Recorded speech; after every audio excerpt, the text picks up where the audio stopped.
Hello everybody, Jake, your resident content cowboy here. Yeehaw! I had a few people ask me a question recently about how you go through the central area or jungle the way you do, why you do it a certain way, and what you're kind of supposed to be doing there. So this is a little bit of a back to basics video about that central area, what you should do if you're a Pokemon that calls that area, and sort of how to best help your team and provide value. First off, let's just talk about the basic setup of that central area and how you move through it as a jungler or central area Pokemon. All right, let's just take a look at the basic movement through the central area. You can either hop right over the wall with any Pokemon, or you can walk down through this bottom path and head on over, or top. Either way, it really doesn't make a big difference on timing right here. My timing's a little bad because of that, but the basic idea is you take this first Pokemon, and then the question is, do you take this ball toy here, or do you head towards one of your buffs early? There are a few different ways to do this, and I'll show you my personal preferred route and why I like to go this way, and then we'll take a look at some other players and their routes and why they go the way they do. I'm not saying this is mathematically the correct way to do it, but I'm just going to show you why I do what I do and how you can use it to help your team.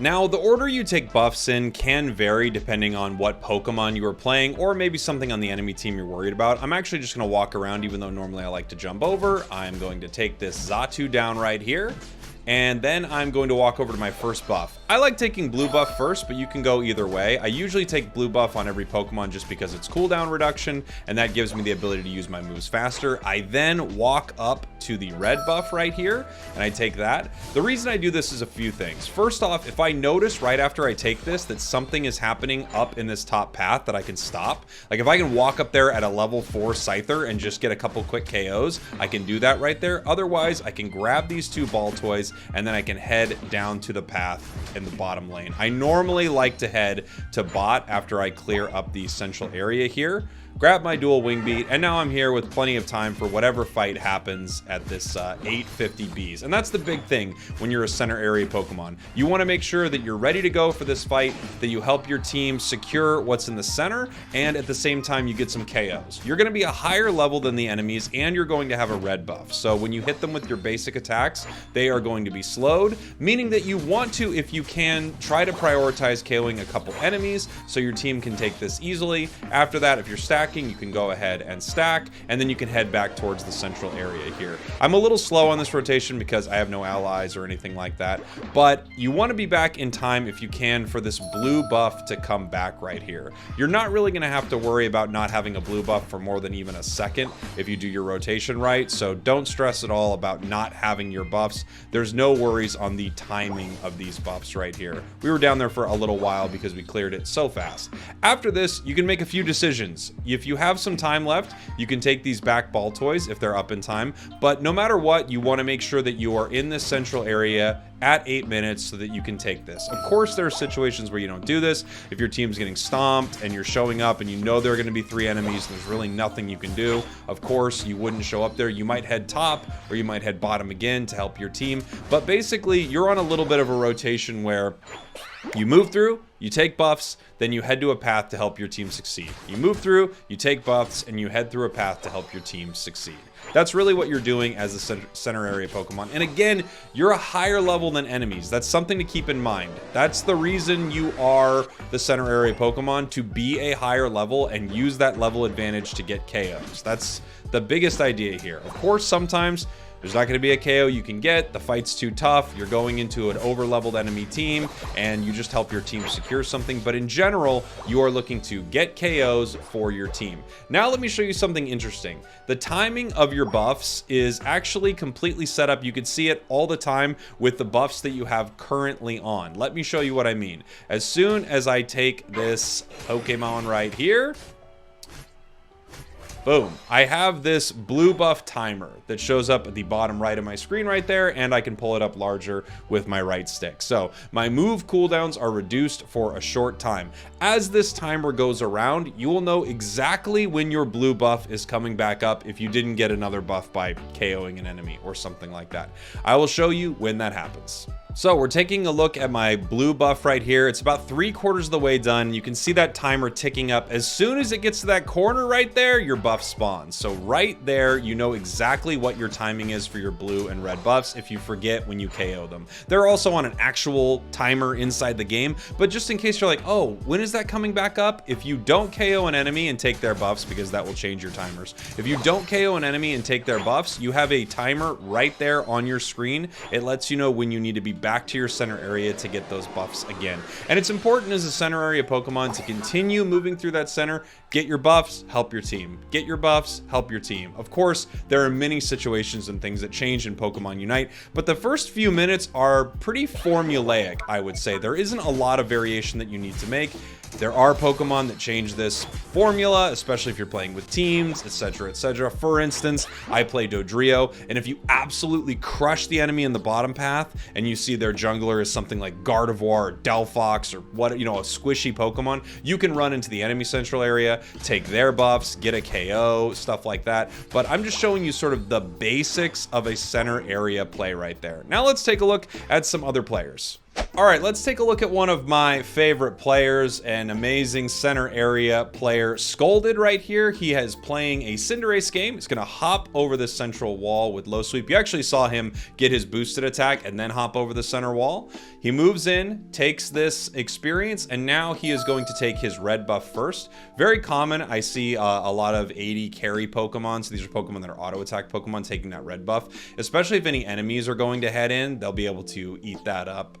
Just the slow is going to be amazing. He's now going to take one of his ball toys at the top, actually slightly off, taking one ball toy there, clearing this one, and now he is going to clear his blue buff and walk to the bottom path here. And something I want to see also is what he does as he moves into lane. Is he able to get a KO? If not, where does he go? So he's going to head into the bottom path right here. He's looking for something. His team got wiped out in this bottom path, and there's a Zacian there. I don't think he's going to get much here. Maybe he picks up KO on an enemy. Scyther running in, probably getting itself KO'd. Yeah. So this is tough for a center area Pokemon. Your lane just gets absolutely dominated, and unfortunately, there's not a lot you can do. He's going to fight with them a bit, put some damage out here, see if he can move them away from the center area and pick up any experience he can right here. Able to get a little bit of it, small, trying to time it, and he gets Big Bird, even though his allies don't show up. Sesame Street over here as he's getting Big Bird, and now he's going to run back all the way top for his red buff, and then he is going to try to get his level 7 before the 8-minute mark. It's a big power spike for Cinderace if he can get it. He's going to take this, walk around, and he's got a good clear here. He should be able to get his 7 either walking over there. Yeah, at this point, he should be able to get his level 7.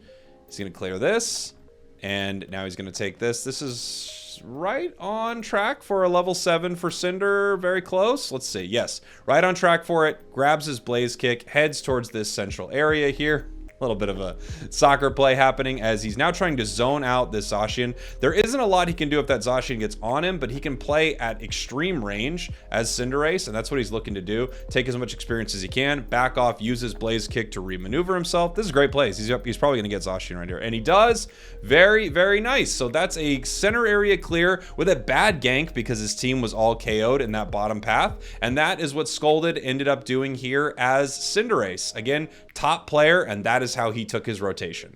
All right, let's take a look at one more right here. We have Lutano from Team GG heading towards this central area here, and it looks like his Dodrio has decided to head there as well. I'm sure this was not talked about before the match.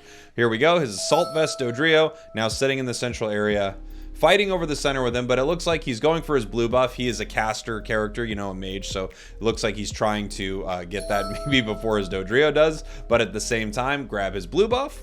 He's now going to rotate up and grab his red buff here. Let's see, grabs that. And this is actually a similar rotation to what I showed a little earlier. This is what I like to do as well. I like to take both buffs, and then I like to grab these ball toys. Depending on what the team's doing, I might head to top path to help them out. And then I head down to bottom path once I have level 5. Lutano doesn't get that because his team took some of his farm. This is why you don't share experience inside that central area. Now Lutano's going to head down the bottom path. He needs to get his level 5 here, so yeah, he's going to take some experience. There's no point in him pushing up to fight right now because he is not strong enough. Grabs his Psyshock, and now he's going to get a big double KO. Maybe a triple. Let's see. No, one already goes down to Mew. Level 5 Pika's in a lot of trouble. Jungle Pikachu is not ideal. Gets Blissey. And yeah, there's the double right there. Nice. They clean up the whole team. Beautiful job.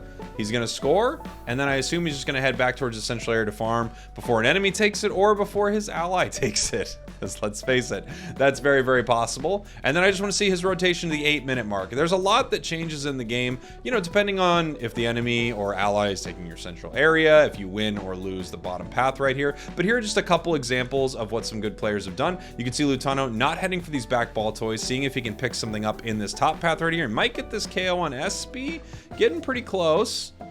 Almost got Psyshock there, but Espeon actually missed the big stun. He should be able to get, oh, looks like maybe a double right here as Dodrio gets its level 5. He's now late to the 8s, but I think, you know, he wanted to take that advantage, get the KO right there, moving down to the center here, and now he's going to be able to fight over this final B. And he's level 8.5, almost coming to 9. His buffs are going to be back up at about 720-ish. I would say. He's going to grab his back farm right here. He left this a second ago, and now this is almost going to get him level 9, heading down to the bottom path right here.